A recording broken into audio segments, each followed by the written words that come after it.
กำลังใจหรือว่าให้แนวทางขอคิดไม่อยากให้กับผู้พวกทหารหารถ้าเฮาใส่เจตนาเข้าไปว่าเฮาสิพลีชีพเพื่อชาติหรือเพื่อหมู่เราประชาชนคนในชาติกลายเป็นว่าเป็นปรมัตถทานบารมี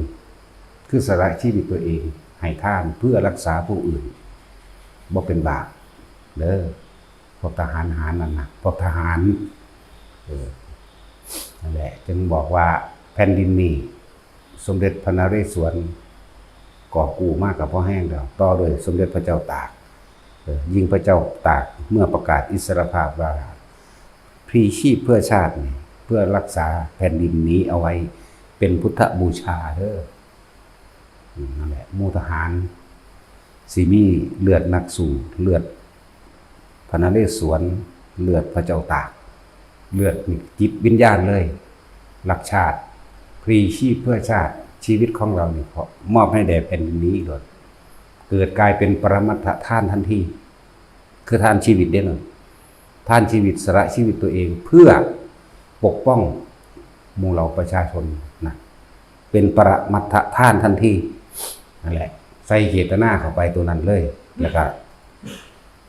เฮาอาจสิบ่ฮู้จักคำเว้าเฮาอาจสิบ่ฮู้จักว่าผู้สิเว้าจังใดจังสิเหมาะสมนะก็เลยให้เนื้ออยากบอกแนวทางให้ว่าเฮานี่พลีชีพเพื่อชาติรักษาไว้ซึ่งแผ่นดินนี้ให้หมู่เราประชาชนทั้งหลายได้อยู่ด้วยความสงบแม้ชีวิตนี้จักสิ้นไปเพราะการรักษาชาติเป็นปรมัตถทานทันที ตราบใดแต่เฮายังบ่ท่านถึงพระนิพพานอานิสงส์แห่งการพลีชีพเพื่อรักษาผู้อื่นไว้ให้อยู่สงบสุขเหมือนดุจดังว่าพระโมคคัลลาสมัยหนึ่งเพิ่งเกิดกับพระพุทธเจ้าเฮาอยู่ในสมัยของพระมโหสถผู้ยิ่งด้วยปัญญาพระโมคคัลลาเสียสละตัวเองย่อมเข้าไปถูกคือเอามาตีให้มันบวมมันเจ็บมันปวดถอนผมออกเฮ็ดให้หัวแตกเลือดกลางแตกคือสละตัวเองเพิ่นใส่เจตนาเด้ชีวิตลูกเมียเพิ่นก็มีตอนนั้นเข้าใจว่าล่ะแต่ว่ามโหสถบอกเธอจงเสียสละเพื่อผู้อื่นใดบ่บอกได้เธอจงใส่เจตนาเสียว่าชีวิตนี้ขอพีไว้เพื่อหมู่เราประชาชนทั้งหลายในเนื่องวิเทหราชแห่งนี้นะเห็นบ่ล่ะอานิสงส์ของเพิ่น จังว่าลูกศิษย์ลูกหาบริวารเพิ่นก็หลายแล้วก็เป็นผู้เลิศด้วยฤทธิ์พร้อมสั่นตัวอย่างมันมีอยู่แล้วพระมโหสถเป็นผู้บอกแนะนำเธอจักเสียสละเพื่อผู้อื่นได้ไหมบอกได้เธอจักเสียสละแม้ตายนี่จักได้ไหมได้ส่วนบุตรและภรรยาของท่านเราจักเป็นผู้รับผิดชอบให้เองนี่ผู้นำอยากบ่เนี่ยบ่ได้พิมพ์เอาตัวรอดเจ้าของเด้ถึงขันบอกว่าลูกกับเมียเจ้าเดี๋ยวเขาจะรับผิดชอบเองหมายถึงพระมโหสถแปลว่าตัวท่านเองสามารถสละชีพเพื่อผู้อื่นโดยว่าได้ว่าลูกกับเมียบ่ได้บ่ได้เพื่อคนส่วนมากได้บ่ได้ย่อมเห็นบ่ล่ะทุกตีบางหันบางนี้แล้วเพิ่นก็แต่งเรื่องเล่าให้กันนั่นแหละคือมันเป็นปรมัตถทานของเพิ่นมากคือกันพระโมคคัลลานี่เปรียบเทียบแม่ทัพภาคเข้ากับคือกันเวทแบบนั้นแหละแม่ทัพภาค2บุญสิ้นภาคกลางให้กำลังใจรับรองว่าประชาชนทุกหมู่เหล่าเคียงข้างท่านตลอดจึงบอกว่าแผ่นดินนี้ฝากไว้กับทหารไม่ใช่นักการเมืองมันเข้ามาเอาผลประโยชน์จากบ่ล่ะหาแต่แนววิธีสิเอาเงินออกมาใส่ส่วนตัวมันเด้เงินภาษีของประชาชนเฮานี่แหละเป็นอย่าไว้ใจนะเพราะเหตุใดก็เห็นแมงโลดจากบ่ล่ะคนเห็นแก่ตัวกับคนสละตัวเองเพื่อผู้อื่นมันคนละเรื่องกันนะจึงเฮาเน้นย้ำว่าตั้งแต่เฮาเกิดมาเนี่ยเคยสร้างประโยชน์อีหยังสักอย่างหรือยังเคยทำอะไรเพื่อผู้อื่นสักอย่างหรือยังบ่แม่นเด้ทั้งร่ำรวยทั้งเรียนสูงทั้งรวยทั้งเรียนสูงนั่นแหละฉลาดเล่านั้นคือฉลาดทำลายตัวเองข่มเหงผู้อื่นแต่เป็นการทำลายตัวเองเด้ให้ห่างไกลจากมรรคผลนิพพานแต่ว่าเฮาหมู่ทหารทั้งหลาย บอกว่าสละชีพเชื่อชาติสละชีพเพื่อประชาชนทุกหมู่เรานะเป็นปรมัตถท่านท่านชีวิตจากบอกละปรมัตถท่านหมายถึงท่านชีวิตตนเองได้ย่อมตายเพื่อผู้อื่นเพื่อให้ประชาชนทุกหมู่เราได้รับความสงบได้รับความสุขได้รับความปกป้องอภิบาลเป็นอย่างเวลาเฮาอุทิศบุญเฮาคือจึงมีขอบุญนี้จงถึงแด่พระสยามเทวาธิราชคำว่าพระสยามเทวาธิราชเนี่ยไผกระช่างที่ตายไปแล้วอาจจะเป็นพุ่มเทวดาหรือลูกขเทวดาจังสิที่อยู่ในประเทศนี่แหละอยู่ในประเทศไทยจังซี่นะได้อุทิศบุญให้พระสยามเทวาธิราชอยากบอกเพิ่นก็มีหน้าที่ปกป้องเขตแดนเหมือนกันนั่นแหละมันก็มีลึกลับในหันแหละเคยได้อ่านบ่ล่ะประวัติหลวงปู่มั่นสงครามโลกครั้งที่2เขาสิทิ่มระเบิดลงสู่แถวแม่น้ำเจ้าพระยาเนาะเขาทิ่มระเบิดลงเด้พระสยามเทวาธิราชพากันเหาะคือผู้รักษาประเทศนั่นแหละแต่ว่าเป็นส่วนของลึกลับเป็นส่วนของเทวดาอยากว่าล่ะพากันเหาะลอยไปขอหลวงปู่มั่นว่าหลวงปู่มั่นสิแนะนำอันยังให้ก็เลยว่าให้พวกท่านทั้งหลายจงเอาพระคาถานี้ไปกล่าวไประลึกนึกถึงพระพุทธเจ้าเถิดนั่นเองนั่นแหละที่ว่ามันมีที่มาอยู่นะโมวิมุตตนังนะโมวิมุตติยาเพิ่นให้สั้นๆเพิ่นให้ท่อนที่2จากว่าล่ะของเฮาให้เต็มท่อนเลยนะมัตถุพุทธานังนะมัตถุโพธิยานะโมวิมุตตนังนะโมวิมุตติยาของเฮาให้เต็มท่อนจากว่าล่ะบ่แม่นหากมีแต่สมัยพระพุทธเจ้าองค์นี้เด้พระพุทธเจ้าอีกเท่าใดหาประมาณบ่ได้ก็กล่าวถึงตรงนี้ก่อนที่เป็นพระพุทธเจ้าจากว่าล่ะเมื่อครั้งที่เราเสวยชาติเป็นโพธิสัตว์เห็นบ่นั่นแหละคือเพิ่นเป็นนกยุงเพิ่นก็กล่าวคำนี้แน่ก่อนเพิ่นที่เป็นพระพุทธเจ้าเด้นี่เป็นนกยุงอยู่นั่นอยากว่าล่ะนั่นแล้วก็พระพุทธเจ้าทุกองค์ไม่เคยห่างร้างนี่คือระลึกนึกถึงอยู่พุทธเจ้าทุกพระองค์หมายถึงว่าตอนที่เป็นพระโพธิสัตว์ทุกพระองค์ไม่เคยห่างร้างและแม้นบรรลุเป็นพระพุทธเจ้าแล้วเพิ่นก็นำบทนี้มาแต่ว่าสิขึ้นอยู่กับว่าประสบการณ์ชีวิตของเพิ่นเคยเกิดเป็นหยังเราใส่บทดีนะเดี๋ยวไว้ทุกคนพวกอยู่เมืองนอกก็เหมือนกันสงครามมันก็เกิดขึ้นไปเป็นทุกย่อมยานั่นแหละแต่ว่ามาท่านในสงครามโลกดอกมันเป็นสงครามทวีปสงครามเป็นเขตของไปของมันระหว่างประเทศเป็นทวิภาคีผู้ใดไปหากินอยู่เมืองนอกระลึกนึกถึงคำนี้แหละนะโมพุทธานังขอความเคารพนอบน้อมของข้าพเจ้าถึงแด่พระผู้มีพระภาคเจ้าทุกพระองค์หมายถึงพุทธเจ้าทุกพระองค์นั่นแหละนะโมพุทธานังนะโมโพธิยาขอความเคารพนอบน้อมของข้าพเจ้าถึงแด่พระโพธิญาณอันเป็นเครื่องตรัสรู้แห่งพระพุทธเจ้าทุกพระองค์นะโมวิมุตตนังขอความเคารพนอบน้อมของข้าพเจ้าถึงแด่ผู้หลุดพ้นหรือความหลุดพ้นไปแล้วนะโมวิมุตติยาขอความเคารพนอบน้อมข้าพเจ้าถึงแด่พระผู้พ้นไปแล้วหมายถึงพระอรหันต์นั่นแหละวันนี้เฮามาต่อเอาเองดอกนะโมสัพพัญญุตญาณะนี่ขอความเคารพนอบน้อมของข้าพเจ้า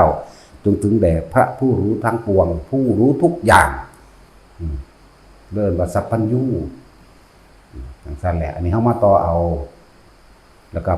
เป็นการระลึกถึงพระเมตตาของพระพุทธเจ้าถึงว่าพุทธสังฆ์นี่พุทธก็คือพระพุทธเจ้าทะก็คือพระธรรมสังฆ์ก็หมายถึงพระสงฆ์พุทธสังฆ์มังคลังโลเกเป็นมงคลอันสูงสุดแห่งโลกเป็นผู้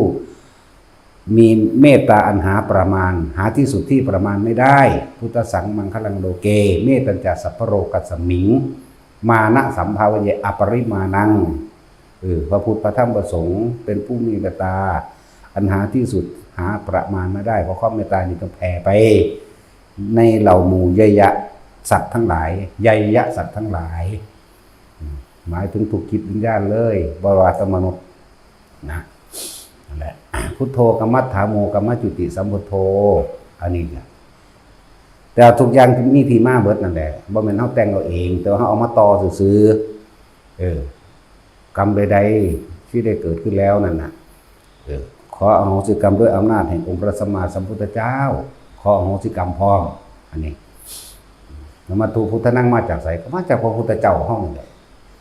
แต่พระพุทธสิคนต้นตอก็ว่าอยู่ในโมลปริตจากว่าล่ะมีเรื่องเล่ามาอยู่พุทธสังมาจากไสมังคลังโลเกมาจากไสมาจากพระกัสสปะตอนที่เพิ่นมาสร้างพระธาตุพนมเพิ่นพาภิกษุสงฆ์ทั้งหลาย500องค์เวียนรอบพุทธสังมังคลังโลเกเมตุจาสัพพโรกัสสมิงมานะสัมภาวเยปดินังมาจากพระมหากัสสปะพระอานนท์พระอุบาลีพระอนุรุตจากว่าล่ะนั่นแหละผู้นำหมู่แล้วก็พระกัจจัยพร้อมกัจจายนะนั่นแหละพระอุบาลีก็ไปนิพพานอยู่พุ่นล่ะวัดหลวงปู่หนุยจันทสโลเป็นนิพพานอยู่หั่นพระกัจจายนะไปนิพพานอยู่ทุ่งไหหินประเทศลาวทุ่งไหหินจากว่าล่ะพระอานนท์ก็ไปนิพพานอยู่ระหว่างทำกลางเมื่อ2เมืองเทวทหะกับกบิลพัสท่ามกลางระหว่างคืออยู่กลางแม่น้ำเลย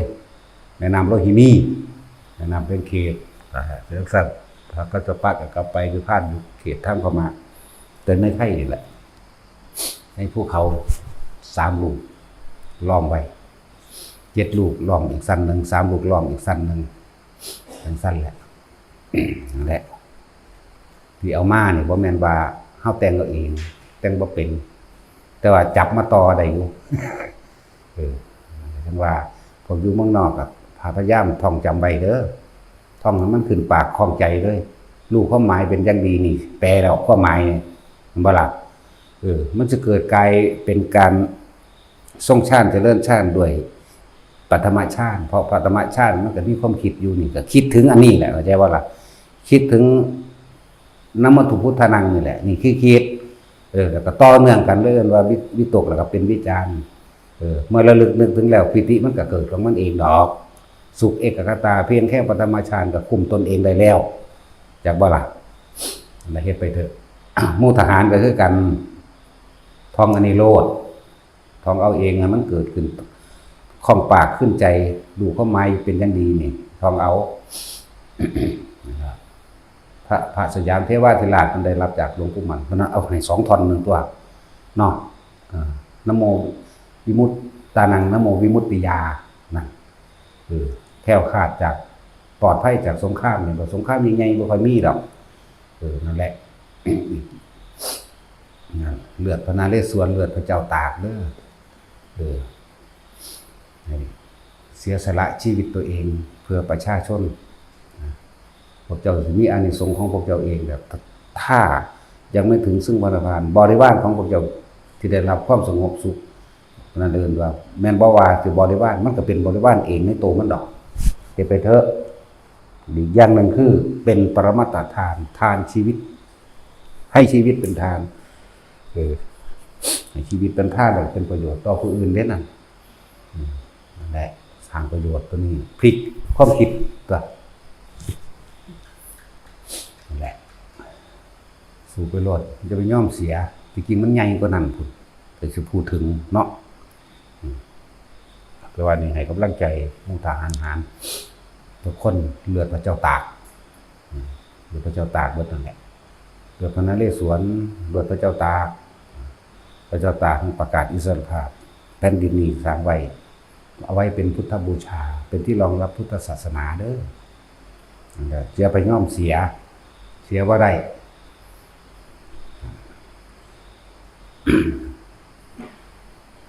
ประเทศชาติและแผ่นดินทุกเม็ดทุกอนูที่มีเดี๋ยวนี้ฝากไว้กับทหารบ่แม่นนักการเมืองคือไว้ดีๆโลดเขาเฮ็ดจังได๋เฮ็ดแม่งโลด ภาษาพวกเขามาหาผลประโยชน์เขาเป็นธุรกิจค้าเงินในประเทศเด้นั่นเด้ออย่าลืมเด้อพวกนี้มันสิไปหวังดีกับไผเนาะถามปวกมาหลายตัวแล้วล่ะแนวโมนี่พวกคือพวกเห็ดอยู่เดี๋ยวนี้แหละเขามาหาผลประโยชน์ประเทศไทยก็มีการโกงกินเอาถนนหนทางปูด้วยทองคำก็ได้งั้นว่าล่ะผู้ใดเขามากระจอเป็นดำปีมีโหลดพันล้านหมื่นล้านมันหาทั้งชีวิตตามสุจริตมันไม่ได้ถึงปานนั้นเด้ว่าให้ฮอด100 ปีบุญแต่ละคนนอก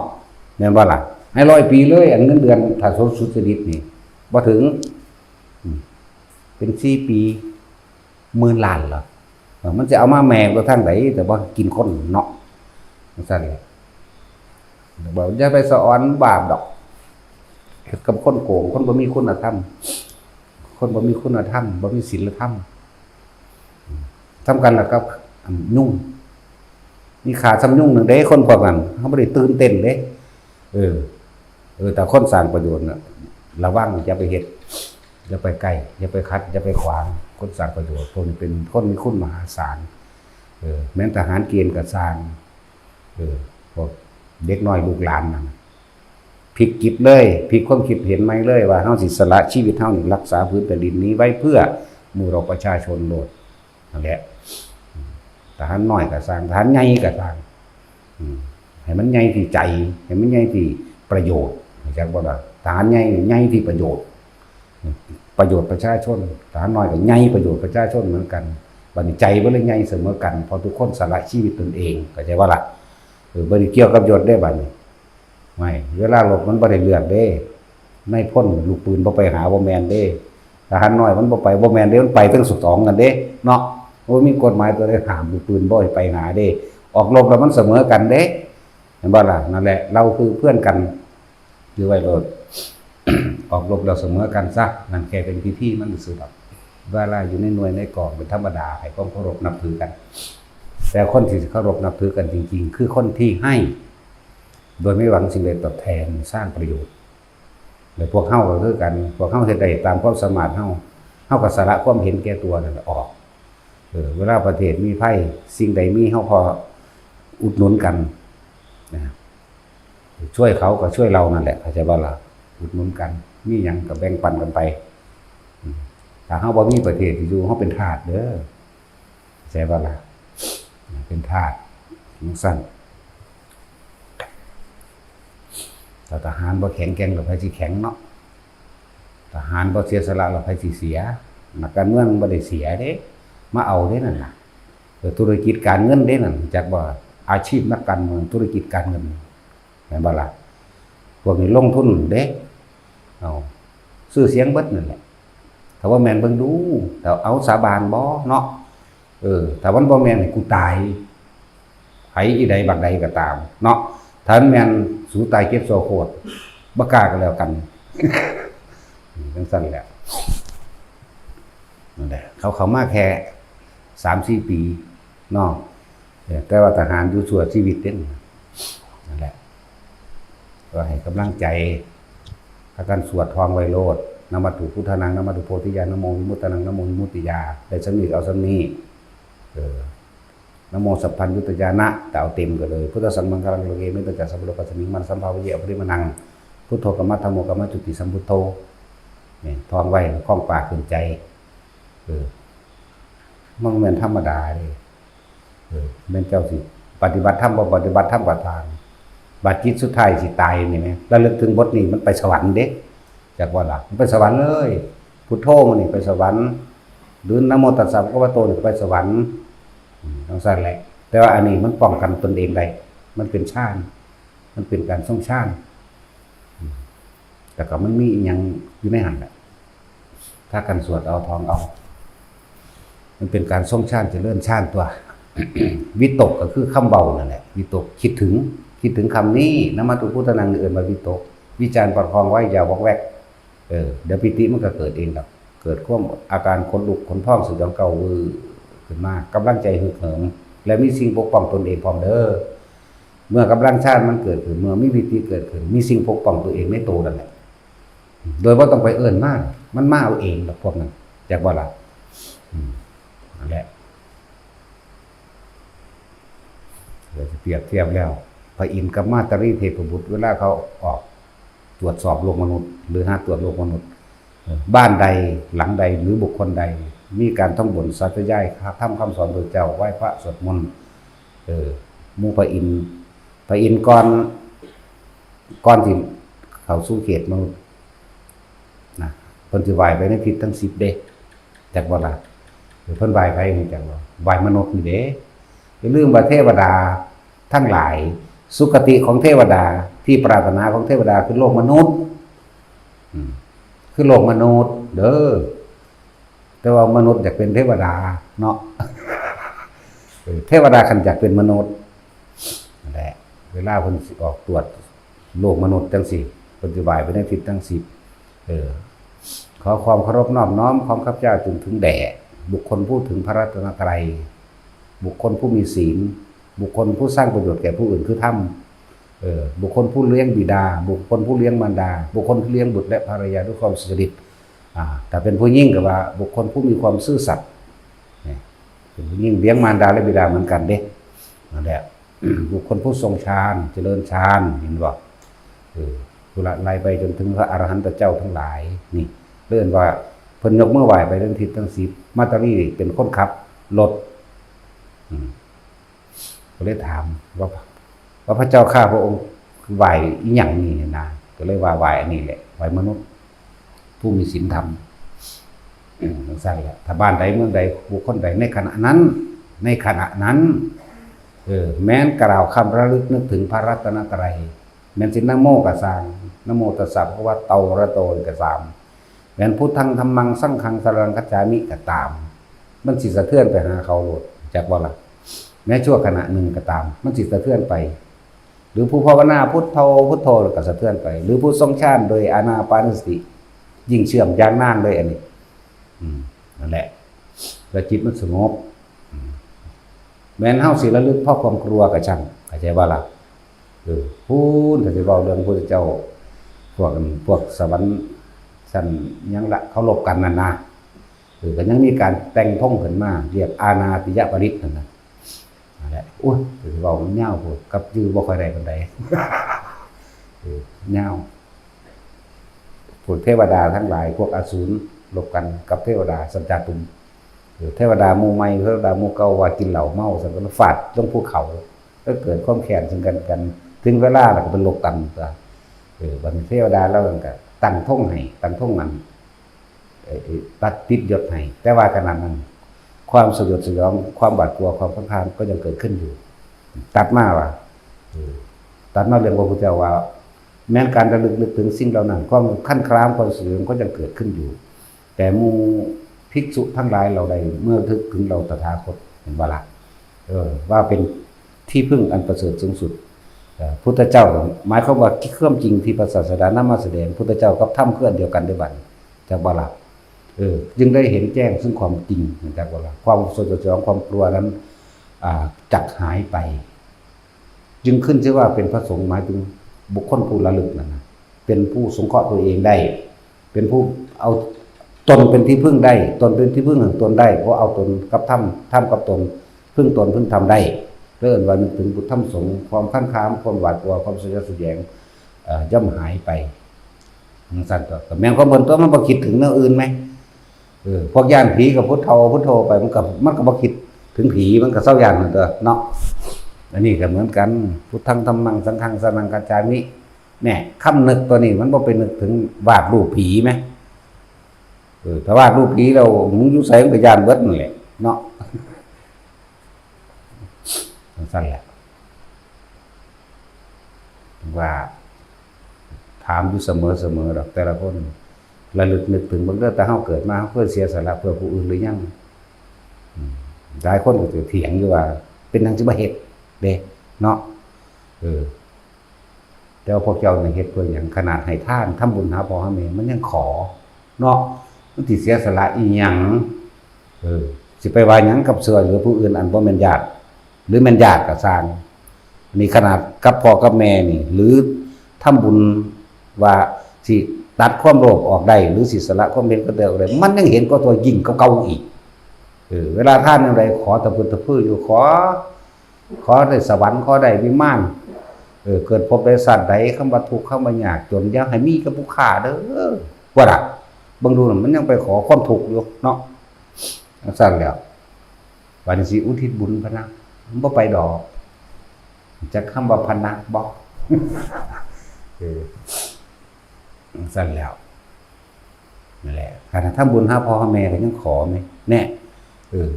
พ่อแม่เลี้ยงมากคักๆก็ยังไปขอท่วงบุญคุณจากเพิ่นอยู่เนาะ อีหลีนี่แหล้วก็ถึงสิว่าแม่นคือเขามาเนี่ยเฮาเห็นอยู่นี่ครับเขามาในวันน่ะผู้ขามาทำบุญหาพ่อหาแม่คืออาจารย์ว่าซั่นจังซี่โอ้ยสาธุเด้อเอ้ยผู้ขาอยู่ดีมีสุขหยุดจะว่าได้ให้ไว้เจ้าเฮ็ดเพื่อตัวเองได้นั่นน่ะบัดตามธรรมดาแล้วพ่อกับแม่พวกเจ้าเลี้ยงพวกเจ้ามานั่นน่ะปรารถนาให้ลูกมีความสุขอย่างเดียวได้บ่ได้ขอหยังคืนได้นั่นน่ะให้ลูกเป็นคนดีให้ลูกมีหน้าที่การงานให้มีการงานอันเจริญและมั่นคงให้ชีวิตมีสุขเด่นเขาเจ้าหวังสำนั้นนึงเด้หวังกับพวกเจ้าบ่แม่นหวังเอาแบบนี้เจ้ามาหาบุญหาแม่จังได๋จึงมาขอให้เจ้าของมีความสุขให้อายุยืนพร้อมหยุดเปลี่ยนความคิดใหม่น่ะนั่นแหละเปลี่ยนความคิดเห็นไหมจังหวะแต่ละคน ถามตัวเองดีๆสละตัวเองเพื่อผู้อื่นใดหรือยังสละสิ่งที่ตัวเองมีเพื่อผู้อื่นใดหรือยังการให้ทานเป็นเบื้องต้นแต่เป็นของทำไงข้าวน้ำซ้ำปลาคืออาหารยาละสาโลคือห่มที่อยู่อาศัยนี่สละออกโดยบ่หวังสิ่งใดตอบแทนนี่จะแม่นเพื่อผู้อื่นแท้แม่นเพื่อตนเองว่าต้องไปขอนั่นแหละนี่เป็นอย่างนั้นแต่ซอยเหลือผู้อื่นโดยการแนะนำวิชาความรู้หรืออาชีพการงานต่างๆโดยบ่หวังสิ่งใดตอบแทนก็เห็นหรือยัง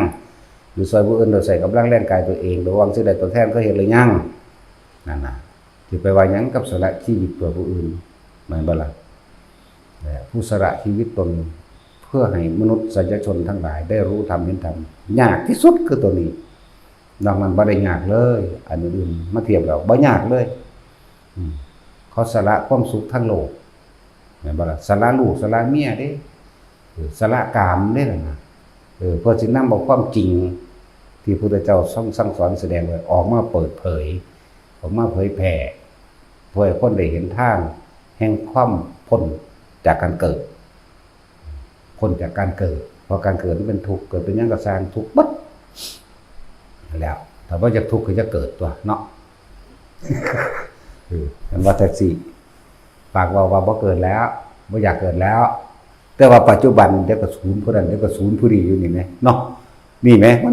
มันเว้าเอาหน้าคนว่าบ่เกิดศาสตร์นี่แน่เนาะพ่อศาสตร์นี่เป็นศาสตร์สุดท้ายนี่คือคำบอกเอาอนาคตแต่ความเป็นจริงโอ้ยอีนานคืองามแท้ว่าเด้เนาะเดี๋ยวไปเบิ่งเนี่ยกับความคือขี้เกียจป่วยนี่ เหลืองเติมอยู่อีหานี่ว่าเด้อใช่ครับมันวายอีหลีเด้อในใจมันนั่นน่ะฟาดปากมันโลดไปฮ้อนนี่ ตีกุ้มตามันโลดมันอ้วนๆนึงดอกแล้วบ่ทันดอกมันต้วมเตรียมแล้วอันแล้วไปนั่งตลาดเห็นอีนั่นอีนี่สิเงียงเบิ่งเขาเด้บัดหันมาทางเนี่ยอีห่าเนาะแท็กซี่มันว่าอีหลีปากหูมันโลดมันนั่งเบาๆออกทางปากนะมันคิดไม่ใช่แล้วมันสิขี้เกียจหาวฝากมันโลดคือยังว่าขี้เกียจหาวจังเด้เพิ่นว่าอุ้ยอีห่าปานสิเสียป่วยมันว่าสั่นแหละทุกคนบ่ได้อยากเกิดพอได้ยินได้ฟังธรรมแล้วแต่ว่าทุกคนสิเข้าใจและสิทันความคิดเจ้าของบ่ในปัจจุบันสัมมาทิฏฐิเห็นตามความเป็นจริงจริงหยังความเกิดเป็นทุกข์แก้เป็นทุกข์เจ็บไข้ได้ป่วยเป็นทุกข์พัดพรากจากสิ่งที่รักเป็นทุกข์อยากได้สิ่งใดแล้วบ่ได้ดังใจสิ่งนั้นก็เป็นทุกข์ความตายเป็นทุกข์นี่คือเห็นตามความเป็นจริงแล้วแล้วก็เห็นตามความจริงว่าสิ่งทั้งหลายทั้งปวงย่อมเกิดจากเหตุคือจากเกิดจากความคิดของเฮาเองนั่นเห็นตามความเป็นจริงแล้วคนเฮานี่มันทุกข์เพราะความคิดบ่ได้ทุกข์เพราะอย่างอื่นความคิดในความอยากได้อยากดีอยากมีอยากเป็นแล้วก็ดิ้นรนแสดงหาถ้าเฮาหยุดความคิดได้เฮาจะเอาความทุกข์มาจากไสนี่คือคิดได้สรุปได้ทุกคนเกิดมาตายนี่ก็สรุปได้เป็นตามความเป็นจริงสิ่งทั้งหลายทั้งปวงหาความจริงยั่งยืนบ่ได้บ่มีสิ่งใดมั่นคงจากการจักอย่างล้วนแล้วแต่มีความเกิดเป็นธรรมดาแตกดับเสื่อมสลายเป็นธรรมดานี่คนทุกคนสรุปความเห็นได้ญาณทัศนะนี่คือการเห็นตามความเป็นจริงเมื่อเห็นตามความเป็นจริงแล้วมันแม่นเกิดเป็นหยังก็ตายคือเพิ่นว่าศาสตร์นี่ศาสตร์สุดท้ายกูบ่เอาแล้วนี่คิดไว้ซื่อๆเด้นั่น คิดสรุปได้นี่เรียกว่าสรุปความเห็นลงได้แต่ความจริงเฮาเฮ็ดได้เฮาสิบ่เกิดนั่นแหละเฮ็ดจังได๋เฮารู้เท่าทันความคิดรู้ทันความคิดนะอาสวะรู้ทันอารมณ์ เฮ็ดจังได๋เฮาสิสังขารุปเปกขายานเมินเฉยจากความคิดสังขารุปเปกขายานเห็นความคิดแล่นไปแต่ว่าบ่ไปตามความคิดอารมณ์เกิดบ่ได้มันก็เป็นอาสวะขยะเองอารมณ์บ่ได้มาเกาะเกี่ยวอีกแล้วนั่นก็ไปหันตัวนั่นแหละวิปัสสนาญาณทั้ง9ก็เลยแต่เฮาบ่เริ่มแต่ที่แรกก็ซื้อเงากับมันจื้อบ่ได้ จื้อบ่ได้จื้อเอาหม้องนี้โลดก็ได้จึงว่าเห็นตามความเป็นจริงได้แล้วว่าบ่เกิดแต่ต้องควบคุมความคิดได้เด้แล้วสัมมาทิฏฐิตัวนี้สำคัญที่1เลยถ้าสัมมาทิฏฐิมีความเข้าใจตามความเป็นจริงเห็นตามความจริงยอมรับความจริงนี่ยอมรับความจริงแล้วสัมมาสังกัปโปคือดำริคือคิดจักว่าคิดในขณะที่ตาเห็นหูได้ยินจมูกได้กลิ่นลิ้นได้รสกายสัมผัสนี่ก็คิดตามจริงนั่นแหละยังก็แค่เกิดดับนะเว้ยนี่ก็ให้คิดแบบนี้สมมุติว่าเฮาไปเห็นผู้สาวงามๆเดี๋ยวมันก็เฒ่าตายหรอกนี่ก็คิดตามความเป็นจริงจะบ่นั่นแหละสัมมาสังกัปโปแปลว่าจังซี่เพิ่นว่าดำรินะในภาษาเขียนไว้แปลไว้เป็นว่าล่ะคิดตามความเป็นจริงในปัจจุบันณขณะที่เห็นสั้นที่เห็นแต่ได้สัมมาทิฏฐิแล้วสัมมาสังกัปโปวาจากัมมันโตอาชีวะวจงสติและสมาธิเดินตามกันเองบอกมรรคทั้ง8ก็เดินตามองค์ที่1นั่นแหละจักว่าล่ะมรรคไปเอาหนทางท่านเดินของจิตทางเดินของความคิดแล้วก็ทางเดินของกายวาจานั่นแหละอันนึงจักว่าล่ะเมื่อคิดดีแล้วกายและวาจามันก็ไปในทางดีทางที่ไม่ทำร้ายทางที่ไม่เบียดเบียนนั่นแหละแล้วก็เฮ็ดจังใดบัดเฮาสิสละความเห็นแก่ตัวออกได้นะเพราะมันเห็นความเห็นแก่ตัวแล้วมันเห็นตามความเป็นจริงแล้วเห็นได้ที่สิละความยึดมั่นถือมั่นสละความเห็นแก่ตัวของเจ้าของออกได้อารมณ์นั่นแหละความเห็นแก่ตัวใช่ป่ะล่ะรวบมาให้คักก็ได้อารมณ์ได้พอใจก็ไม่พอใจคนเฮาแต่พอใจก็สิแสวงหาดิ้นรนเนาะดิ้นรนแสวงหาอยากให้มันอยู่จังซั่นตลอดถ้าบ่พอใจอยากผลักไสไล่ส่งเด้กูบ่ปรารถนากูบ่เอาบ่อยากอยู่ไกลมึงเห็นบ่แท้ที่จริงแล้ว2อารมณ์นี่คือสิ่งเดียวกันพาเกิดสิ่งเดียวกันคือสิ่งที่พาเกิดเจ้าของได้พาเองเด้อบ่มีผู้อื่นเฮ็ดให้เกิดเด้เจ้าของเองเด้อนั่นแหละถ้าเกิดพาตายก็ความคิดเจ้าของเองนั่นแหละนั่นแหละแต่ว่าทุกคนพยายามเฝ้าสังเกตความคิดเจ้าของเองอยู่กับลมอยู่กับอุณหภูมิอยู่กับความรู้สึกในกายณจุดใดจุดหนึ่งสร้างฐานที่ตั้งแห่งจิตหรือทำสมาธิให้จิตตั้งมั่นขึ้นมาอยู่ในฐานอันเดียวสมถะทำให้จิตว่างวิปัสสนาทำให้ว่างจากจิตสมถะทำให้ไม่คิดดูเป็นอารมณ์ที่เป็นหนึ่งวิปัสสนาทำให้เห็นความคิดถ้าจิตบ่ตั้งมั่นบ่หยุดคิดก็จะบ่เห็นความคิดที่มันเกิดเองโดยสัญญาแก่ว่าล่ะสั่นตัวตั้งแต่กี้เฮามีแต่คิดอยากได้อยากดีอยากมีเว้นเฮาไหลไปตามนั้นเนาะความคิดเฮาเนี่ยน่าแล่นไปไหลไปปรุงแต่งไปมีอารมณ์ปนไปตามสิ่งที่คิดปนไปตามตาเห็นปุ๊บมันก็คิดแล้วหรือเกิดอารมณ์เลยที่จริงความคิดเกิดเราได้นั่นแต่ว่ามันเร็วเกินจนจับบ่ได้เห็นปุ๊บโอ้ยนี่คืองามแต่เลี้ยวเบิ่งอีก1เสกเวกอยู่ขี้ไล่นั่นคือบ่มักคือบ่พอใจมีคน2คนมาเนี่ยก็มีผู้พอใจผู้หนึ่งผู้บ่พอใจผู้หนึ่งแน่2อย่างสิ่งเดียวกันเด้อพระเกิดจังแล้วแต่ผู้เฮาพอใจเฮาก็แสวงหาเพื่อสิมาแบบสนองปัญหาอารมณ์แห่งตนถ้าผู้บ่พอใจเฮาบ่อยากไกลบ่อยากเว้านำเนาะนั่นแหละยังได้สิท่านตัวนี้ท่านอารมณ์ได้ถือว่าก็ต้องเฮ็ดสมาธิซะก่อนให้จิตตั้งมั่นซะก่อนเอิ้นว่าสมถะโดยการเพ่งอยู่ในฌานนี่แหละฌานแปลว่าเพ่งคือเอาใจเพ่งนี่แหละเอาร่วมความคิดต่างๆมาอยู่กับลมหายใจซะก่อนจังซี่นะคือเอิ้นว่าสติรู้ลมเข้าแล้วรู้ลมออกก็ว่าไปทำความรู้สึกอยู่กับลมเข้าลมออกเมื่อมันว่างเมื่อมันตั้งมั่นดีแล้วเฮาสิเห็นความคิดเนาะก็เดี๋ยวแล่นไปหาผู้นั้นเข้าใจบ่นี่พวกนี้ก็เดี๋ยวเลยคิดไปหาลูกคิดไปหาหลานคิดไปหาบ้านคิดไปหาสมบัติ คิดไปหาสวนหาเลือกสวนไรหน้าต่างๆคิดไปอีกแล้วนั่นแหละทางบ่ตั้งมันเฮาสิบ่เห็นเด้แต่กี้มันบ่เคยมีความหยุดคิดจักเทื่อมันบ่เป็นสมถะได้จักเทื่อจังวันนี้ มันมีแต่ไหลไปถ้าเกิดว่าบ่ถึกใจอุ้ยไผสิทุกข์ทำกูเด้แม่นบ่ล่ะเพราะมันบ่เห็นนั่นน่ะบัดนี้เลยสิ่งคำว่าเจ้าของทุกข์ยากเสงกันแปลว่าแข่งขันกันว่าใครจะทุกข์กว่ากันตั้งแต่แข่งอารมณ์กันเอาความบ่พอใจเจ้าของออกมาเว้าแข่งกันนั่นถ้าเฮาหยุดนิ่งได้แล้วเฮาสิค่อยๆเห็นมันเองดอกบ่อยมากชินค่อยเห็นไปเองเฮ็ดให้จิตตั้งมั่นเรียกว่าสมถะทำให้จิตว่างนี่คือมันบ่คิดไปเรื่องอื่นๆจากบ่นี่วิปัสสนาทำให้ว่างจากจิตแล้วจึงจะเห็นความคิดที่วิ่งไปเรื่องนั้นแล้วก็จะค่อยจับส่วนจับเงินจับปลายมันได้ก็จะค่อยๆกลับมาลมก่อนไปอีกแล้วกลับมาลมก่อนไปอีกแล้วเฮ็ดไปเฮ็ดมาเกิดความรู้สึกในกายก็เลยเอา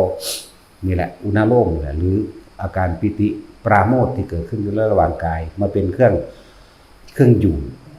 แห่งความรู้สึกตัวนี้อยู่ว่านี่คือความรู้สึกอยู่ระหว่างกลางหน้าผากกลางหัวก็แล้วแต่เอาความคิดไปจากบ่เมื่อความคิดไปนั่นแหละจึงบอกว่าวิปัสสนาเห็นความคิดว่านี่เห็นบ่สมถะจิตว่างวิปัสสนาทำให้ว่างจากจิตตัวนี้ไปแต่ว่าเฮาบ่คิดตามมันแหมมันคิดบ่แม่นเฮาคิดถ้าตัวนี้หายแสดงว่าไปแล้วกลับมาใหม่หายทรงอยู่จังสั่นหรือทรงอยู่จังสั่นรักษาทรงก็คือรักษาความรู้สึกผู้ใดที่ชั้นที่2แล้วหมายถึงขั้นที่2ขั้นแรกมีลมหายใจเข้าออกกับมีอาการปิติขั้นที่2มันบ่ได้คิดหยังมีแต่ปิติเกิดขึ้นเลยแล้วความคิดสิพาขึ้นมาเองดอกเข้าใจว่าล่ะแต่ว่าความคิดนี่แทรกขึ้นมาเองดอกสัญญาเรียกสังขารขันธ์ก็ว่าสัญญาเก่าก็ว่ามันก็คิดไปแต่ความรู้สึกนี่ยังอยู่นั่นแหละเราเห็นความคิดเดี๋ยวบ่บัดแต่ว่าถ้าความรู้สึกหายไปพร้อมเมื่อไหร่อ๋อเมื่อกี้กูคิดเป็นน้ำมันแล้วนั่นแหละเริ่มเห็นเขาดึงมาไหมคือมาอยู่ไหมไปอีกแล้วดึงมาไหมใครไปเอาไปว่าตัวนี้อยู่ตลอดตัวคิดก็คิดไปเลยมันสิแยกเอาเองดอกเขาสิเป็นผู้รู้เขาสิเป็นผู้เห็นเอาเองดอกแต่ว่าบัดนี้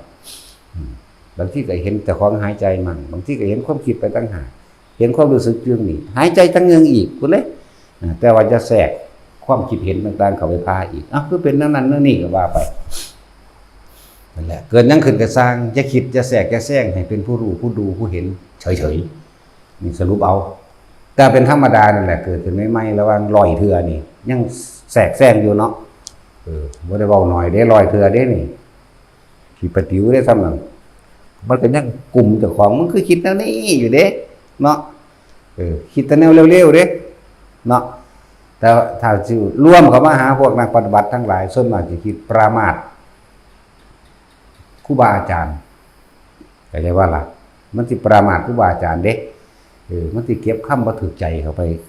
ยังว่าลามกว่าเด้คือเขาว่าบรรลุธรรมแล้วยังด่าคนอยู่บ่ได้บรรลุดอกว่าเด้นั่นแหละว่าปรามาสดูถูกด้อยค่า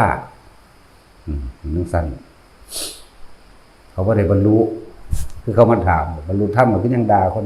ว่ากูบ่ด่าซื้อได้กูตีแมงโดดเด้ว่าฟ้าเมื่อกูใส่พร้อมโดดเด้หีแม่มึงนี่โดดเด้ผู้นั้นเบิ่งนั่นยังเว้าลามกกูบ่ได้คิดถึงหีคือสูเด้ว่าสูเว้าหรือสูคิดถึงหีเด้ว่ากูเว้าไปเลยเด้เนี่ยจังซั่นแล้วหังเว้าตึงเนาะจังซั่นแล้วสูเว้าสูถึงภาพพร้อมเป็นอารมณ์เกิดขึ้นพร้อมได้สูเว้าว่ากูเว้าซื่อนั่นแหละมันคือว่าปรามาสยังความประมาทให้เกิดขึ้นในตนเองไม่รู้ตัวปรามาสดูถูกด้อยค่าเลยบ่รู้จักว่าตัวเองกำลังประมาทปรามาสกับประมาทคนละอย่างเด้ประมาทคือไม่สำรวมระหว่างกายวาจาใจตัวเองเพราะมัวแต่ไปเที่ยวด้อยค่าหรือให้ค่าคนอื่นอยากว่าล่ะพอสำรวมจิตเจ้าของเลย ประมาททั้งเบิดพระพุทธเจ้าบางคนเฮาฝึกไปแล้วจักเบิ่งเพิ่นก็ว่าบ่ให้ประมาทเด้ล่ะคำว่าบ่ประมาทคือสำรวมตาสำรวมหูจมูกลิ้นกายให้มันอยู่ณจุดๆเดียวไม่ประมาทเพิ่นจะว่าให้เฮาบ่ฮ้อนทรงรักษาทรงฌานก็ว่าเจริญฌานก็ว่ารักษาความรู้สึกอยู่ในกายว่าแตะบ่หนีออกจากกายวะมันสิไปไสนิพพานนี่อยากบ่ล่ะลมหายใจนี่แหละคือกายในกายอันนึงอยู่แล้วนี่กายในกายก็จะเห็นเวทนานอกซะก่อนจึงเป็นเวทนาในเวทนาพอใจกับเมื่อพอใจเกิดขึ้นจิตในจิตที่จริงเรา3อย่างนี่ปนกันเลยเด้อกายเวทนาจิตจิตเวทนากายจิตกายเวทนาปนกันเลยอยากบ่เกิดพร้อมกันเด้อยากบ่ล่ะบ่ได้เกิดทีละอันนี่กายเวทนาผู้ใดเป็นผู้คุมกายจิตตัวเป็นว่าซั่นนั่นแล้วบ่ซั่นสิว่าสติอีหยังก็ความคิดตัวนึกเข้ามาแหมสติระลึกรู้อยู่กับลมหายใจเข้าลมหายใจแม่นหยังสันคุมเที่ยวเวียนว่ายตายเกิดเพราะจิตตัวเดียวตัวเพราะความคิดนี่แหละกายเวทนาจิตจิตเวทนากายบ่ซั่นสิว่าดูกายเห็นจิตดูความคิดก็เห็นเวทนาเองดูกายเอาหยังดูถ้าเบาสติเอาความคิดนี่ล่ะแม่นว่าล่ะแน่รู้สึกตัวได้ล่ะแล้วรู้สึกตัวว่าลมเข้าลมออกว่าพยายามจากในทุกคนเข้าใจศัพท์นะบางคนแปลศัพท์ก็ยังมันออกไปไกลกว่าเลยเพี้ยนในความหมายแล้วบัดนี้เฮาก็คิดถึงความเป็นจริงของเฮาตัวนี้ลมเข้าลมออกลมเข้าลมออกที่แรกก็นิ่งๆดีอยู่จังหวะนี้ไปคิดหาผู้ใหม่แล้วแน่กลับเข้ามาก็ไปอีกแล้วกลับเข้ามาค่อยกลับเข้ามาถ้ามีปัญญาแทรกซ้อนนะสรุปให้เลยอนิจจังอนัตตาแม้ความคิดก็ไม่ใช่เราเห็นบ่นี่ความคิดเป็นอนิจจังเป็นอนัตตาแค่เกิดกับดับเท่านั้นไม่ควรเข้าไปถือเอาแล้วไม่ต้องไปบังคับพวกบังคับบ่ให้คิดคือพวกถือเอามันคือคิดนั่นนี่เข้าใจว่าล่ะนั่นแหละพวกถือเอานั่นแหละยึดมั่นถือมั่นแล้วควบคุมบ่อยากให้มันคิดที่แรกมันเป็นใหม่ๆก็อยากควบคุมเด้แต่เฮาฟังเข้าใจดีแล้วพยายามอยู่กับลมหายใจหรืออยู่กับจุดเรื่องลมก็ได้เอาตัวที่2มาโหลดเอามีความรู้สึกเกิดขึ้นได้ตอนนั้นมันบ่คิดเข้าใจว่าล่ะแล้วมันสิเห็นความคิดโผล่ไปเรื่อยหรอกแต่ว่าถ้าความรู้สึกอยู่ในกายปล่อยมันคิดเลยบ่ต้องห้ามเข้าใจบ่ล่ะความรู้สึกอันนี้แหมนวงๆอยู่หัวนี่อยู่หน้าผากก็ตามนี่อยู่หน้าโล่งระหว่างการคิ้วกลางหัวก็แล้วแต่บางคนเพิ่นมาอยู่ได้ระหว่างทำกลางอกก็ให้รู้สึกโปร่งว่างเบาสบายในกลางอกก็ให้รู้สึกแม้ความคิดจะโผล่ขึ้นปล่อยเลยแต่เอาตัวทีเด้ตัวรู้สึกตัวทั่วพร้อมตัวทีเด้จิตหนึ่งจะว่าจิตหนึ่งคือรู้สึกที่เป็นหนึ่งจะว่าและผู้รู้อยู่นี่ มันจึงเห็นความคิดเองแต่ว่าละบาดตะกี้เฮาคิดเป็นน้ำมันแล้วก็ถึกมันดึงไปอีกความเคยชินคือควบคุมบ่อยากให้คิดบ่แล้วจึงว่าพวกเฮาฝึกไปเรื่อยๆแล้วเอาความรู้สึกนึงมาเป็นตัวรับประกันตัวเองว่าเฮาบ่ไหลไปตามความคิดแบบว่าล่ะมันพุทธขึ้นไปเรื่อยเด้บ่ซ้ำกันเด้แม่นบ่ตามความเป็นจริงแต่ละคนคิดเรื่องเดียวอยู่บ่ก็บ่เดี๋ยวก็ถูกผู้นั้นเดี๋ยวก็ดูถูกผู้นี้โดยข้าวผู้นี้เนาะส่วนมากมันเป็นซั่นเด้นักปฏิบัติธรรมเนาะ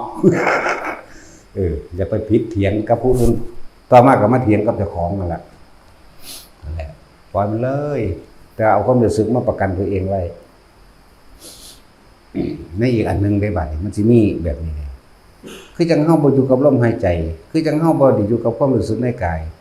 แต่ว่าเห็นความคิดได้จักว่าล่ะจิตในจิตนั่นแหละอย่าเพิ่งฮอดหันเถาะให้มันเป็นตัวเองซะก่อนพวกมันคือเจ้าของบ่ปฏิบัตินี่เด้บัดนี้เอากูคือบ่จับลมว่าเอากูคือบ่ทรงฌานบ่จะสิอุ่นเนาลมว่าก็มีแต่ว่ามันยังว่างๆอยู่เด้มันสิว่างๆอยู่เด้อันนี้สิเป็นจิตว่างนะว่างๆบางทีก็โผล่ขึ้นมาด้วยความคิดบัดนี้ นะนั่นแหละถ้าเฮาอยู่ซื่อๆคือบ่ต้องควบคุมตัวมันคิดไหมจังซี่เฮาสิเข้าใจเองดอกเป็นคือคนบ่ปฏิบัติบ่จับลมบ่อยู่กับลมยังธรรมดาอยู่เป็นมื้อแต่ว่า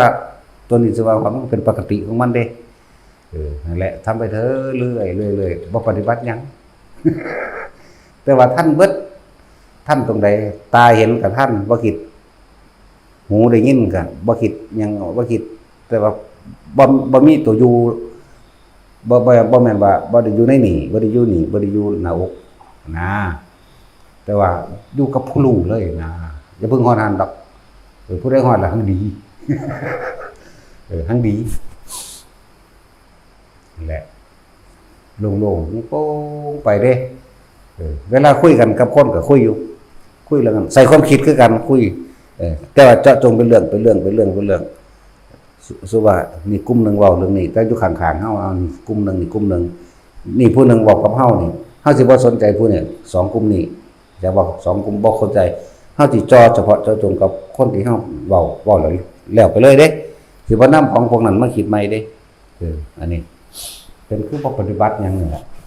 แต่มันทันเบิดแล้วล่ะในการให้คำแนะนำหรือคุยเรื่องนั้นหรือซั่นเป็นไปด้วยความบ่เบียดเบียนไผเด้ลักษณะนั้นคือเว้าเป็นกลางๆใส่ความเห็นหยังก็สร้างปรับไปในทางคือว่าเขาสิเป็นเรื่องผิดเถียงเป็นเรื่องหยังก็สร้างเพิ่นสิมีแต่ประสานสมานมิตรให้เกิดความน้อมเข้ามาหาตนเองโลดมันจะไปทั้งสั้นเด้โดยบ่ต้องไปสนไผเด้อนะส่วนมากมันจะอยากชนะผู้อื่นแต่ว่าบ่อยากชนะเจ้าของไผไปเลยเนาะเห็นแก่ตัวเห็นแก่ตัวหม่องใดอยากให้คนอื่นเข้าใจว่าตัวเองเป็นอย่างนี้อยากอธิบายบางที่เขาเห็นเหลือบตาเบิ่งซื่อก็ว่าเขาคิดบ่ดีกับเจ้าของบ่รู้ครับแต่ของที่เป็นผู้คิดบ่ดีเองก็ใช่ว่าล่ะนั่นแหละไปอยู่ซื่อๆเห็นเขาเรียกเบิ่งก็บ่ได้เด้นำเอาเขามาคิดว่าเขาคิดบ่ดีกับเจ้าของไงมันบ่ฮู้จักเพราะว่ามันเป็นผู้คิดเองโตมันเองนั่นแหละอย่างตนเป็นคนสำคัญอยากให้เขาแต่ว่าเจ้าของดีเนาะนั่นแหละกิเลสละเอียดเด้ออันความคิดดีละเอียดลึกล้ำเข้าไปอีกจึงว่ากุศลสังกัปปะเวลามันเกิดขึ้นมามันอยากให้ผู้อื่นดีเด้เนาะแต่ว่าเมื่อท่านอารมณ์มันอยากแลนไปเทศสอนผู้นั้นไปบอกผู้นี้มีแต่ความหวังดีกับผู้อื่นเด้แต่ว่าถ้าเขาคัดกับสิ่งตัวเองนำออกไปพูดไปเว้านี่เนาะศูนย์ขึ้นเด้ปึ้งขึ้นแล้วเด้มันบ่ปากเว้าก็สร้างแต่ความรู้สึกมันเกิดแยกว่าล่ะความรู้สึกนี่โกหกตนเองไม่ได้ดอกโกหกเจ้าของบ่ได้ดอกความรู้สึกเรานี่น่ะปากเจ้าก็อาจสิตัวผู้อื่นอยู่แต่ว่าเจ้าตัวเจ้าของบ่ได้ก็แล้วกันนั่นแหละจึงบอกว่าทุกคนยอมรับความจริงแต่มันบอกบ่ได้ก็มาปรับปรุงเจ้าของแหละความจริงมีในตนเองแต่ละคนเมื่อปฏิบัติธรรมดาขั้นหยาบนั่นบ่ล่ะขั้นกลางแล้วก็ขั้นละเอียดก็ค่อยๆเป็นไปตามลำดับเอาซะส่วนมากคือพวกเขาศรัทธานี่เขาสิสรุปเอาแล้วว่าอุ้ยเทศดีเก่งถูกต้องเห็นบ่อุ้ยเพิ่นเว้าถูกเบิดว่าเด้เนาะแล้วก็แล่นมาบัดแล่นมาเพราะว่าให้ค่าเพิ่นแล้ว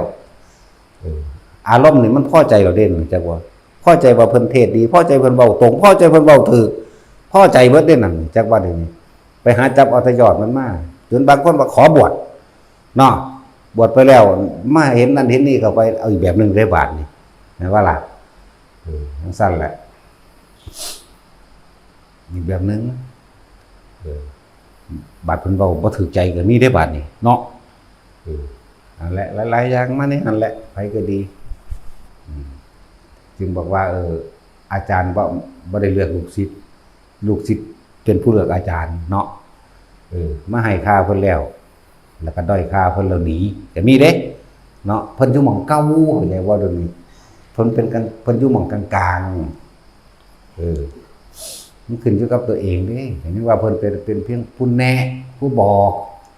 เพิ่นละให้บ่ได้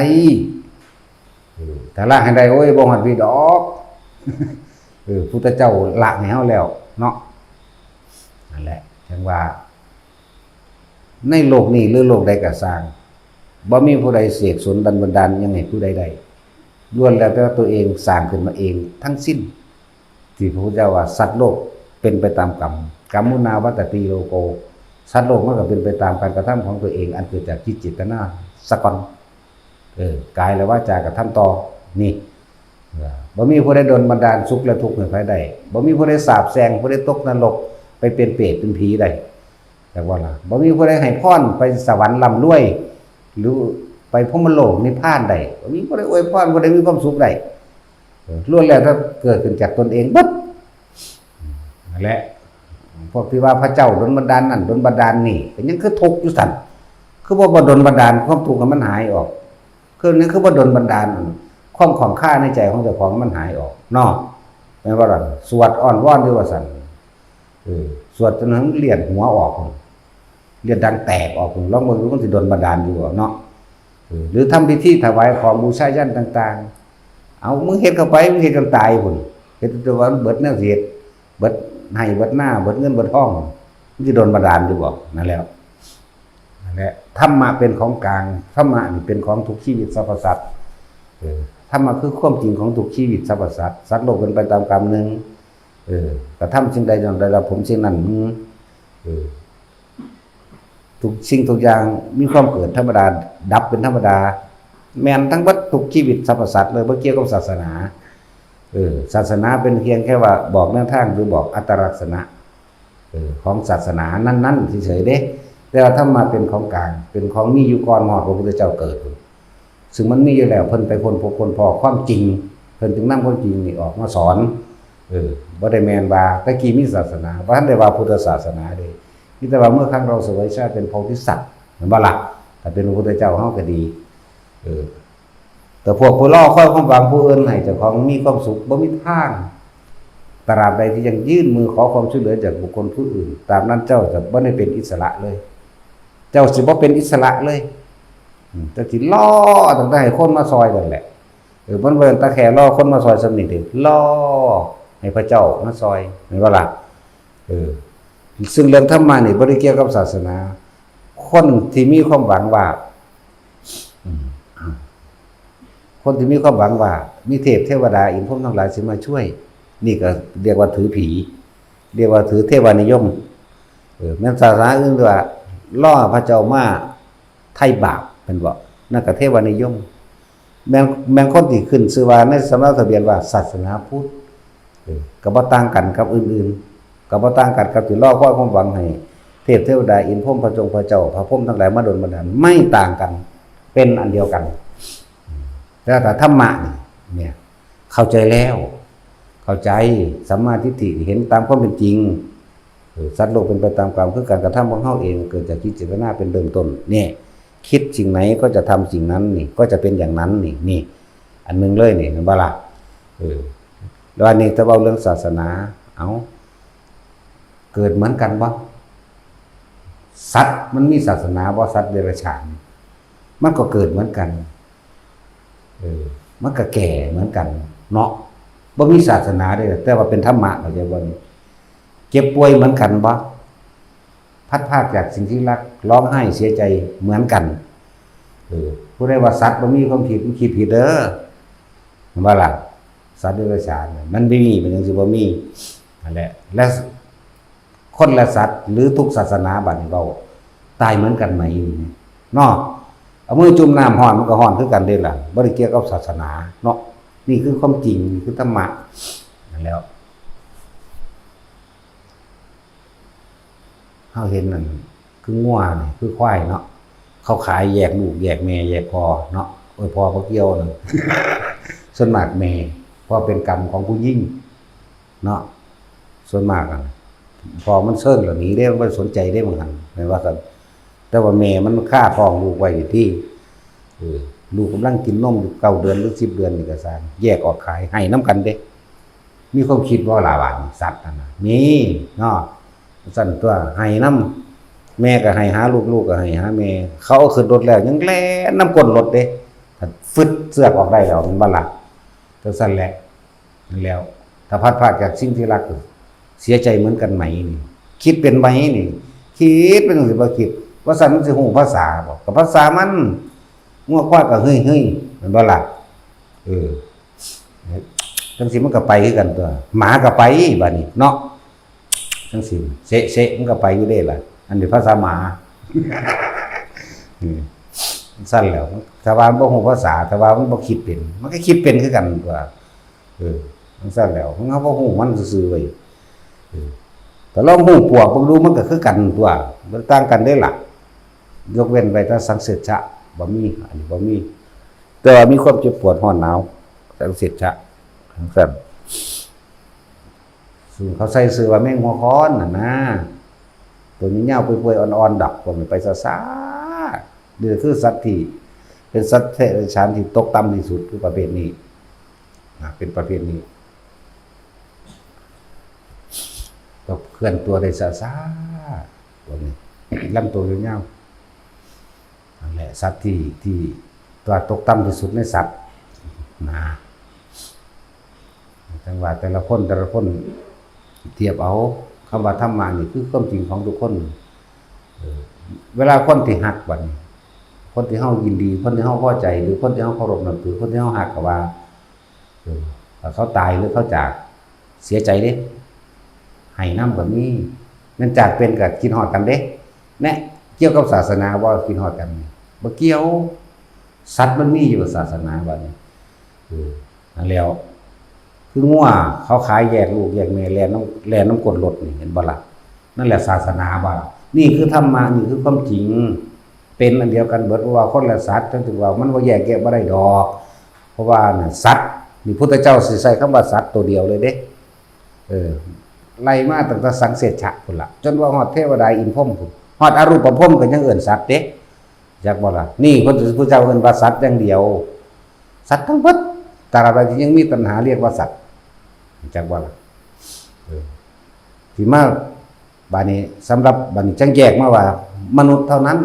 ที่สามารถเข้าถึงทำได้เป็นบ่ล่ะมีมนุษย์เท่านั้นนี่จังมาแยกว่าเป็นมนุษย์ได้บ่ล่ะมนุษย์กับสัตว์นี่แหละแล้วจังมาแยกถ้านำธรรมมาไปปฏิบัตินำความจริงเข้าไปให้เห็นตามความไปปฏิบัตินั่นแหละจังมาแยกความว่าแต่พระโสดาบันความเป็นสัตว์เหลืออยู่ 75% จังว่าล่ะถ้าพระสกิทามีความเป็นสัตว์เหลืออยู่ 50% เนี่ยยังสัตว์อยู่เด้ถ้าพระอนาคามีความเป็นสัตว์ยังเหลืออยู่ 25% เห็นบ่ล่ะนี่แหละมันก็เป็นถ้าเป็นอรหันต์หมดความเป็นสัตว์เพราะไม่มีตัณหาเพราะว่ามีอุปาทานอาจจะว่าล่ะไม่มีตัณหาไม่มีราคะตัณหาคือความอยากอาจจะว่าล่ะราคะคือความยินดีพอใจในรูปในรสในกลิ่นในเสียงสัมผัสอารมณ์ความรู้สึกมันก็มีถ้ามียิ่งก็ยิ่งพอใจแล้วความบ่พอใจคือความโกรธก็มีกันแต่แหละจึงครอบคลุมไปด้วยความหลงอย่างสั้นพระโสดามีความเป็นสัตว์ 75% บ่แม่นสัตว์ 25เดี๋ยวว่าล่ะสกิคามาสกิตาคามี50นั่นแหละพระอนาคามีมีความเป็นสัตว์มีแค่ 25% บ่เป็นหยังแล้วแต่อรหันต์บ่เป็นหยังเลยเทียบให้ฟังสั้นถ้าคนทุกชนชาตินำธรรมความจริงเขาตัวนี้ไปปฏิบัติอันนี้นั่นเจ้าสิขึ้นชื่อว่าพุทธคริสต์อิสลามก็สร้างแต่ถ้านำธรรมเข้าไปปฏิบัติแล้วรู้ลมหายใจเหมือนกันศาสนาอื่นก็มีหูดังไหมเนาะเขาก็มีหูดังเขาก็หายใจเป็นไหมนะว่าล่ะก็สามารถทำสมาธิเพื่อให้จิตตั้งมั่นได้แน่เฮ็ดได้คือกันได้บัดนี้บ่ได้เกี่ยวกันเนาะนั่นแล้วบ่ได้เกี่ยวกันทำให้สมาธิจิตตั้งมั่นได้ถ้าไม่เห็นความจริงใดถ้าไม่เข้าใจความคิดของตัวเองใดถ้าให้ละความเห็นต่างๆใดและถ้าไม่เข้าถึงคำว่าอรหันต์ใดเหมือนกันทั้งหมดบัดนี้ศาสนาอื่นๆบ่ว่าพุทธคริสต์อิสลามบัดนี้ถ้าถือผีถือเทวานิยมเนาะบูชายันอยู่เนี่ย มันก็บ่ได้เกี่ยวเด้มันก็ว่าศาสนาอีกเนาะก็เลยเทวนิยมซะเว้าทรัพย์สลักสลวยสวยงามหรือว่าเทวนิยมชมชอบว่ามีเทพเจ้าดลบันดาลมีอันนั้นอันนี้ดลบันดาลมีพระโยนต์พระนาคดลบันดาลเรียกว่าเทวนิยมผีดลบันดาลนาคงูดลบันดาล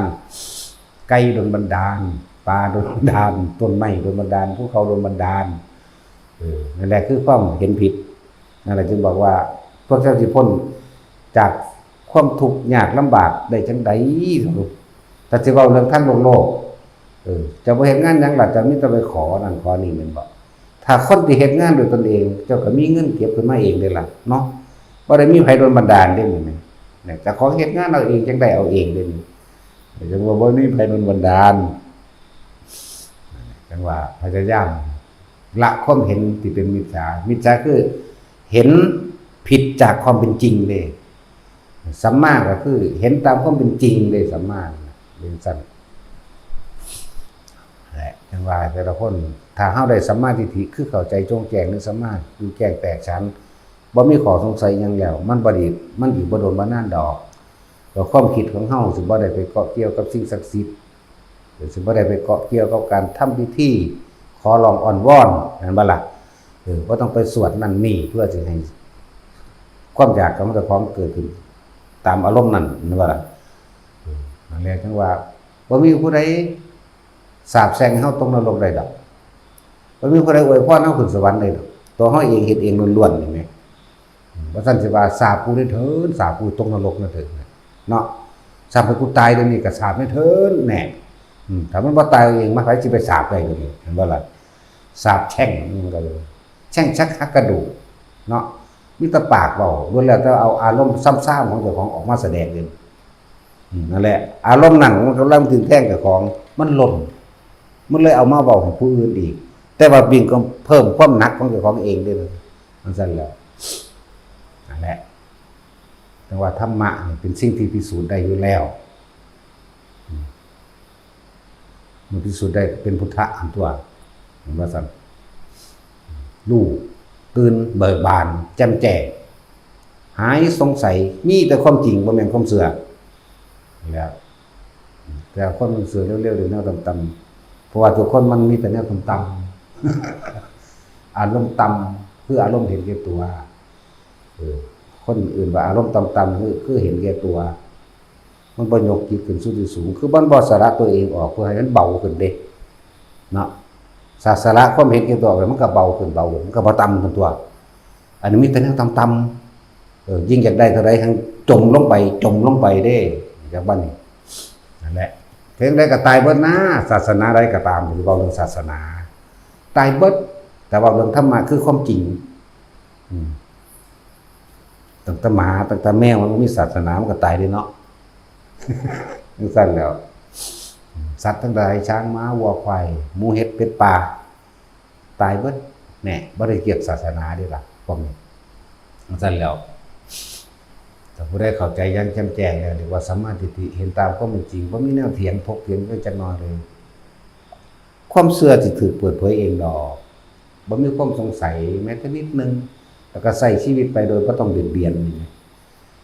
ก็ฮู้แล้วว่าการไปเบียดเบียนผู้อื่นทำร้ายผู้อื่นก็คือการทำร้ายและทำลายตัวเองก็ฮู้นี่เห็นตามความเป็นจริงนะสัมมาทิฏฐินะโตเดียวนี่ก็คุ้มเบิดแล้วแน่มรรคทั้ง7เป็นแต่เพียงผู้เดินตามเปรียบดุจดังว่าเฮาติดกระดุมถึกแล้วแต่อันเดียวอันอื่นมันก็ถึกนำกันเบิดถ้าผิดอันเดียวก็ผิดเบิดตัวเนาะซั่นแล้ว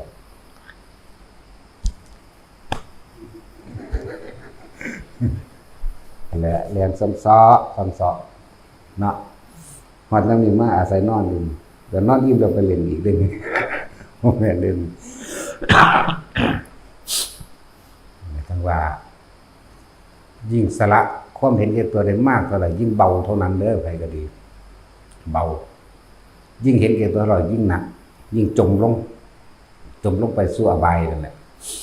หนทางที่หาความสุขบ่ได้ก็เอิ้นอบายเป็นที่ไม่สมควรไปเด้คำว่าอะแปลว่าไม่อยู่แล้วปายะอยู่ไม่สมควรที่ไปเดินอบายที่ไม่สมควรไปเพราะนั้นมีแต่ความทุกข์มีแต่ความเจ็บแสบปวดร้อน แต่ว่าอบายที่เฮาเห็นอยู่นี่คือสัตว์เดรัจฉานอยู่มันอิสระในการหากินมันเป็นอยู่มันมีอยู่บ่ได้มีเด้แต่เป็นช้างม้าวัวควายเขาก็บังคับมาใส่งานเนาะแต่เป็นกระแตกระรอกเขาก็เอามาเป็นอาหาร เป็นปูเป็นปลาเขาเป็นอาหาร เป็นกุ้งเป็นหอยเอามาเป็นอาหารเด้เป็นม้ามันน่ะพวกเอาเป็นอาหารก็เป็นพวกเอามาใส่งานสัตว์เรามาเลี้ยงเพื่อ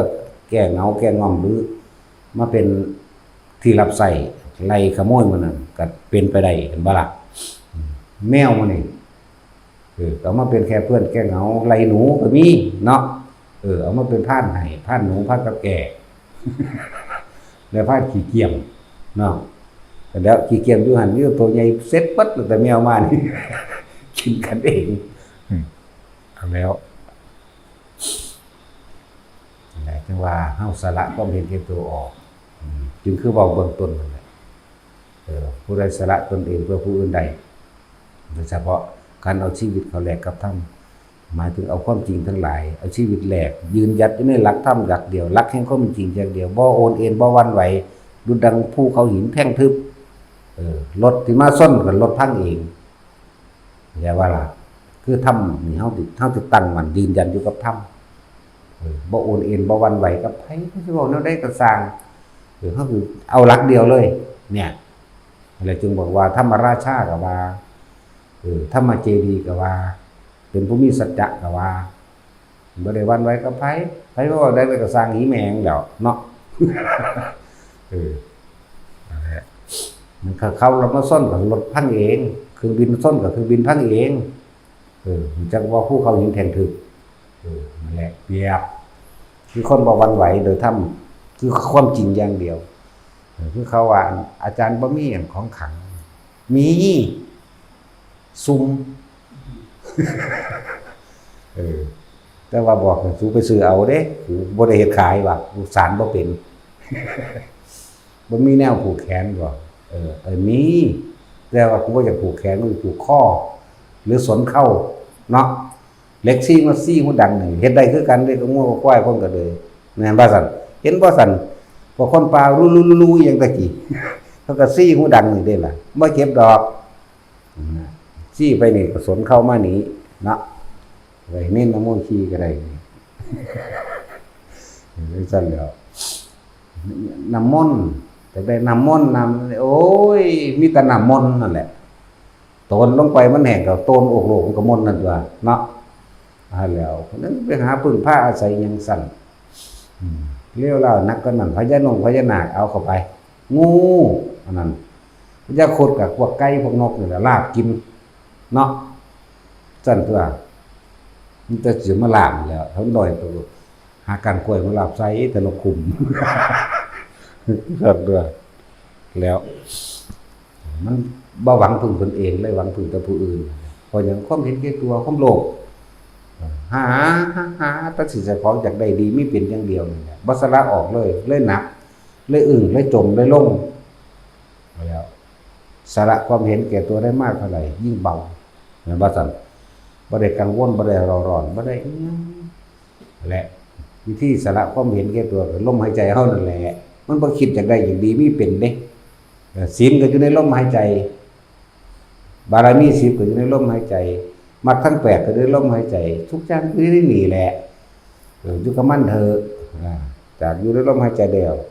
เมื่อมันบ่คิดถึงลมพ้นสิ่งอำนาจไปในจังหวะแล้วมันก็มีแต่อาการปิติปราโมทย์ปิติปราโมทย์เบิกบานชุ่มชื่นไปเรื่อยเมื่อถึงขั้นที่3ก็ว่างๆเบาๆเด้โล่งๆโปร่งๆในใจของเฮาอยู่ในความรู้สึกนี่แหละว่ามีแต่ความสงบอย่างเดียวจิตมันตั้งมั่นนะ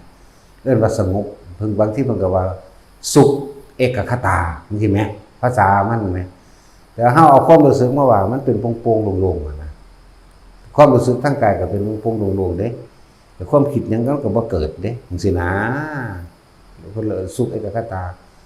บ่ต้องเว้าถึงกระไดชั้น4นั่นรู้ว่าว่างซื่อๆนั่นมันคือคนนอนหลับนี่แหละแต่ว่ามันมีสติรู้ว่างๆซื่อๆแต่ตื่นแล้วจึงมาเว้าได้เปรียบเสมือนคนฝันนั่นว่าซั่นเปรียบเสมือนซื่อๆเด้เฮ็ดได้ซะก่อนเถอะอย่าหนังสือมาเว้ากันเนาะ ถ้าได้แล้วมันก็บ่เป็นดอกนั่นซั่นถึงซะละเอ้าสมาทาน